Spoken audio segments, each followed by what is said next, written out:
International Monetary Fund was an international organization that was established along the World Bank at the Bretton Woods Conference. When? Yeah. It was created on July 22, 1944 and it came into existence on December 27, 1945. It originally had 45 members. What is the goal of IMF? Alright, the goal of IMF. The goal of IMF was to stabilize exchange rates and assist the reconstruction of the world's international payment system post-World War II. Countries contribute money to a pool through a quota system from which countries with payment imbalance can borrow funds temporarily. Through these activities and others such as surveillance of its members' countries and policies, the IMF works to improve the economies of its member countries.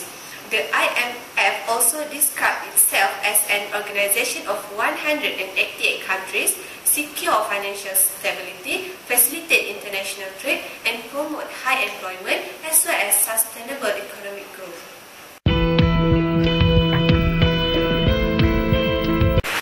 Player number 1.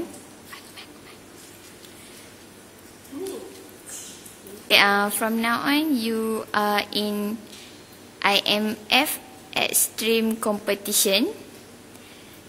You need to run to collect all 5 key objectives of the IMF. So, are you ready? Yes, I'm ready. Okay, this is your task.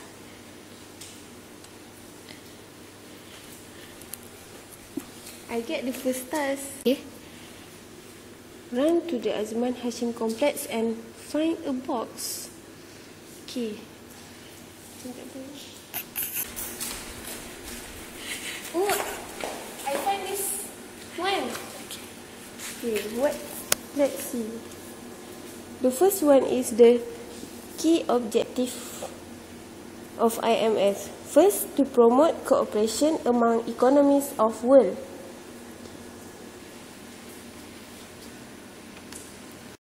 Now I have to run to the first floor of Edu building to find a box.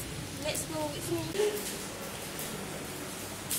I think the clue is here. I found the second clue.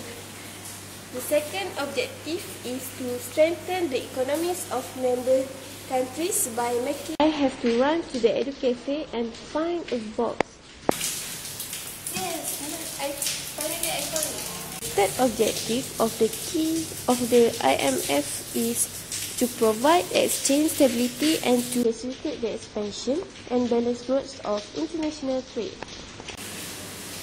Okay. Thank you. The next place is I have to run to the Art gallery and find a box. Art gallery. See how beautiful is the Art gallery? Okay, so I think I have found the fourth clue. The fourth clue, which is in this case.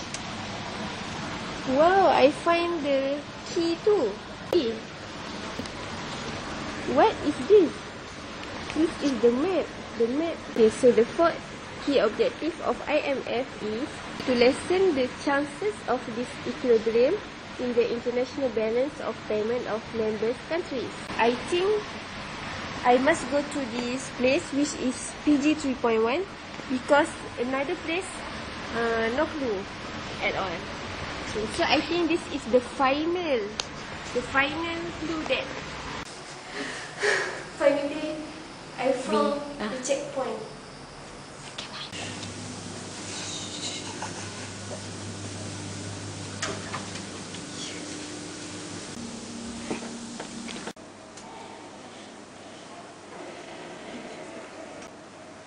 I want to find the final key objective.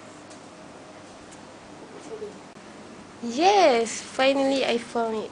The final key objective of IMF is to reduce the poverty in member countries and to promote high employment by facilitating sustainable economic growth. You have completed IMF Extreme Competition.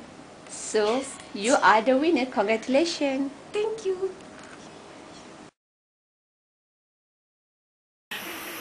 There will be a lot of success stories of IMF. One of the stories of IMF is that they succeed in foster strong and stable economies in Jordan.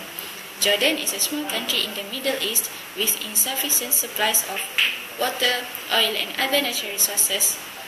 Yet IMF helps Jordanians in their economic growth. It was happened in 1989, whereby Jordan had 30 to 35% of unemployment rate and was struggling its inability to pay its loan. Structural weaknesses in Jordan's public finance and balance debt of payments were exposed, and therefore the country's first arrangement and agreement between Jordan and IMF. The agreement was made in order to facilitate orderly external financial relations and reverse a sharp decline in economic growth. Economic reforms were initiated as part of the agreement between IMF and Jordan. Therefore, the key objectives of the economic reforms focus on the reduction of public debts. Jordan was admitted to the World Trade Organization, and a year later it signed with a free trade agreement with the United States at a manageable level. At the end, Jordan stands as a country that shows how effectively IMF helped them in economic development in the Middle East.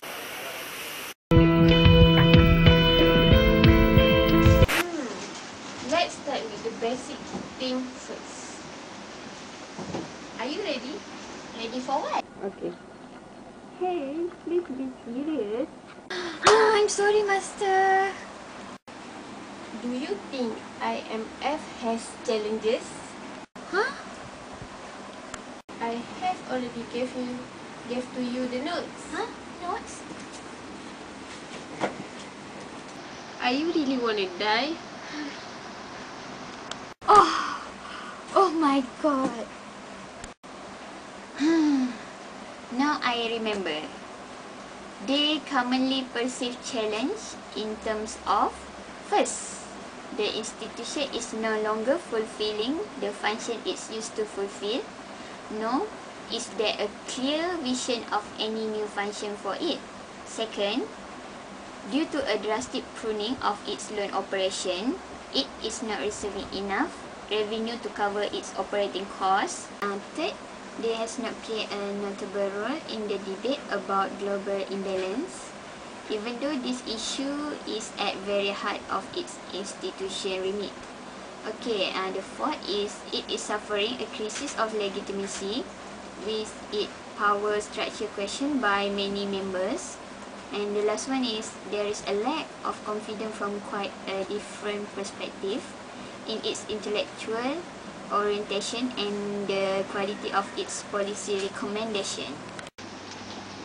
Great!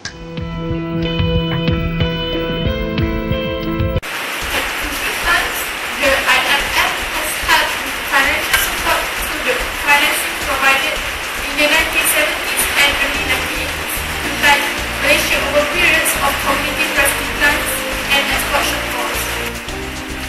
Besides that, the fund has also provided technical assistance in a number of areas of IMF expertise. Such technical assistance has focused on establishing a sound basis of lasting macroeconomic stability by strengthening the domestic institution for macroeconomic management, especially in the central banking and budgetary areas and including statistical system.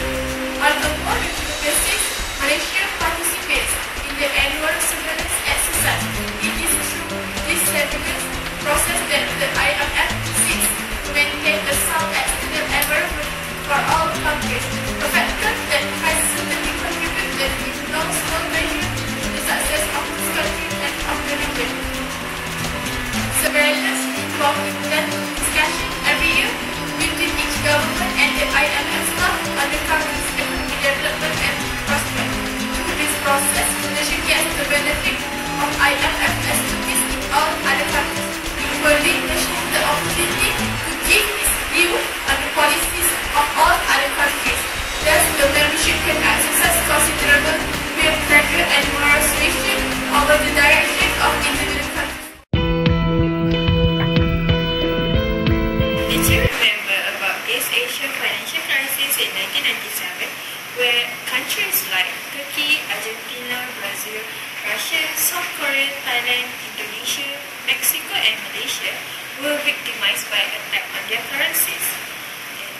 these countries, namely Thailand, South Korea and Indonesia, they all accepted and applied IMF design and mandated programs. In return for IMF backing, these countries committed to floating their exchange rate, raising their interest rate, tightening their fiscal policy, opening their financial markets to foreigners, and closing troubled banks and financial institutions, and also other structural reforms. While Malaysia, they choose differently. Instead of going to the IMF, Malaysia imposed sweeping controls on capital outflows, fixed the exchange rate, lowered their interest rate, and increased spending. Foreigners also were banned from removing portfolio capital for 1 year. The initial reaction from Malaysia was harsh. Moody's, the international bond rating agency, and downgraded all Malaysian bonds almost to a junk bond level. Instead of fulfilling prophecies of doom by collapsing, Malaysia improved rapidly after imposing capital control.